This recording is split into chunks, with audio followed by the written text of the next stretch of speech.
District level पर, state level पर और सेंट्रल लेवल पर बहुत सारी एजेंसीज़ हैं जो कि एंटरप्रेन्योरशिप को बढ़ावा देने के लिए वहाँ पे काम कर रही हैं। डीआईसी हो गया, एसएसआई हो गया, एनआईईएसबीयूडी हो गया या एनईडीबी हो गया या फिर आप कह लीजिए ईडीआई एंटरप्रेन्योरशिप डेवलपमेंट इंस्टीट्यूट। तो ये सब अपना जो है काम कर रही हैं एंटरप्रेन्योरशिप को बढ़ावा देने के लिए। इसके अलावा जो है गवर्नमेंट बहुत सारी इनिशिएटिव लेती है जिसके थ्रू एंटरप्रेन्योरशिप को प्रमोट करती है, यानी कि बहुत सारी स्कीम्स जो है वो लॉन्च करती हैं।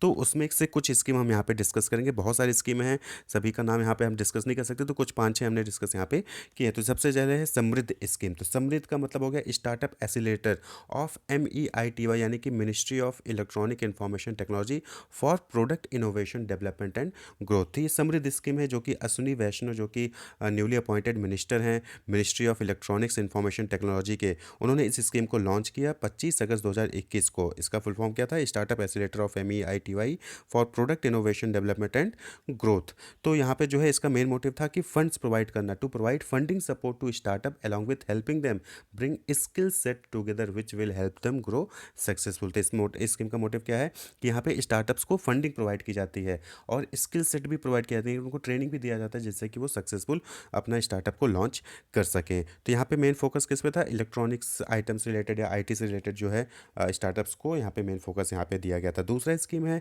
Startup India seed fund. यहाँ पे क्या होता है कि सीड फंड का मतलब कि जब बिजनेस स्टार्ट हो रहे होते हैं या फिर आपके पास आइडिया है उसको इंप्लीमेंट करना है, तो वहाँ पे जो पैसा लगता है वो स्टार्टअप को सीड फंड कहते हैं। तो यहाँ पे क्या है, ये 16 जनवरी 2021 को इस स्कीम लॉन्च किया गया था प्राइम मिनिस्टर नरेंद्र मोदी जी द्वारा।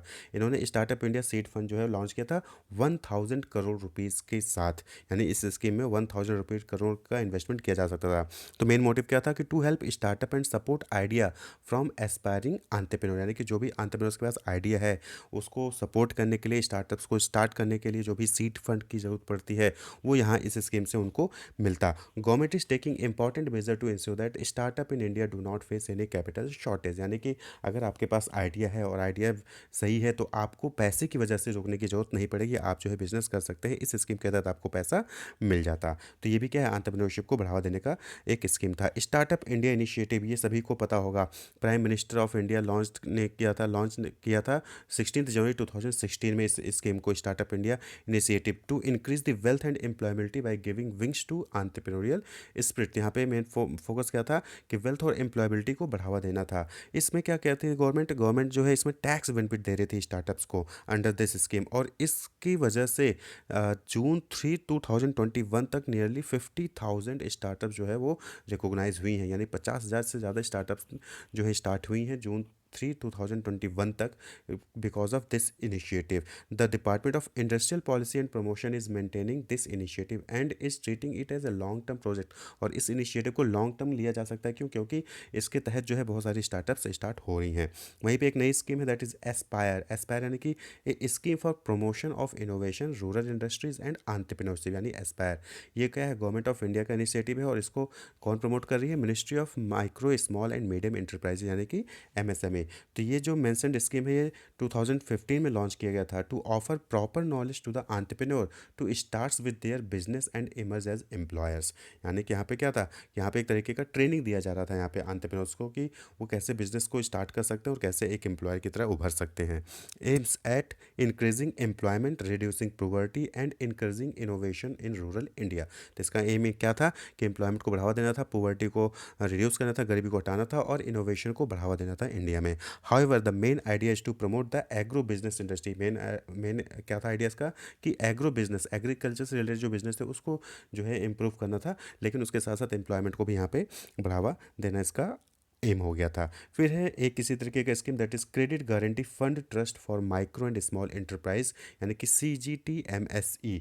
ये भी एक स्कीम लॉन्च किया गया था setup by the government of India and had been put to effect from 1 January 2000 onwards, यानी कि 2000 से 1 जनवरी 2000 से ही ये स्कीम जो है चल रही है to provide business loans to micro level businesses, small scale industries and startup with zero collateral, यानी कि यहाँ पे जो है जो बिजनेस लोन्स मिलती हैं वो बिना किसी कोलेट्रल को, जीरो कोलेट्रल पे जो है मिल जाती है, यानी कि आपको उसके बदले कोई भी सिक्योरिटी आपको सबमिट करने की जरूरत नहीं थी। It allows business to avail loans at highly subsidise interest rate without requiring security, यानी कि बिना कुछ गिरवी रखे आप जो है सब्सिडाइज रेट पे, इंटरेस्ट रेट पे जो है आपको लोन्स यहाँ पे इस स्कीम के तहत मिल जाता।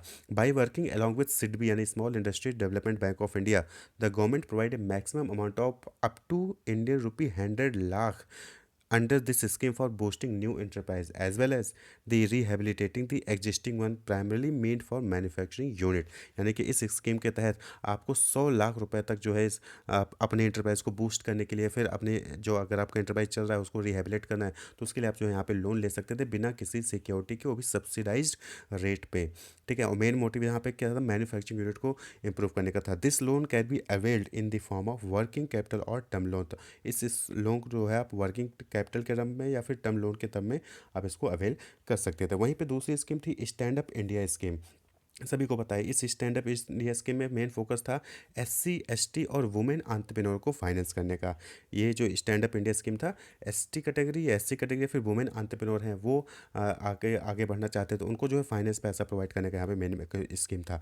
According to the scheme, bank loan between 10 lakh to 1 crore can be borrowed by at least 1 schedule caste और schedule tribe borrower and at least 1 women per bank branch to set up a green field enterprise. यानी कि एक green field enterprise setup करने के लिए किसी भी एक बैंक से 1 करोड़ तक, 10 लाख से 1 करोड़ तक का जो है लोन बोरो किया जा सकता था किसी एक शेड्यूल कास्ट से, एक शेड्यूल ट्राइब या फिर किसी वुमेन एंटरप्रेन्योर से।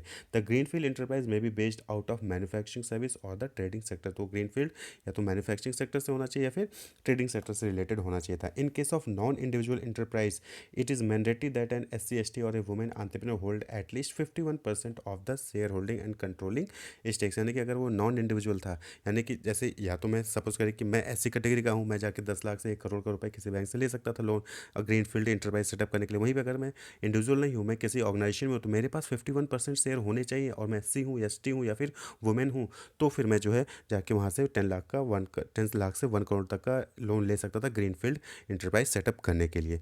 इनके अलावा भी बहुत सारे स्कीम हैं जो कि गवर्नमेंट द्वारा रन किए जा रहे हैं, जैसे new gen innovation and entrepreneurship development centre हो गया, single point registration scheme, modified special incentive package scheme, startup India scheme, make in India scheme, high risk high reward research scheme है, dairy entrepreneurship development scheme है। तो इसके अलावा भी बहुत सारी स्कीम है जो कि आप पढ़ सकते हैं, उसको डिटेल में देख सकते हैं। वेबसाइट पर आपको बहुत सारी डिटेल्स यहाँ पर मिल जाएंगी। Wish you all the best, keep watching.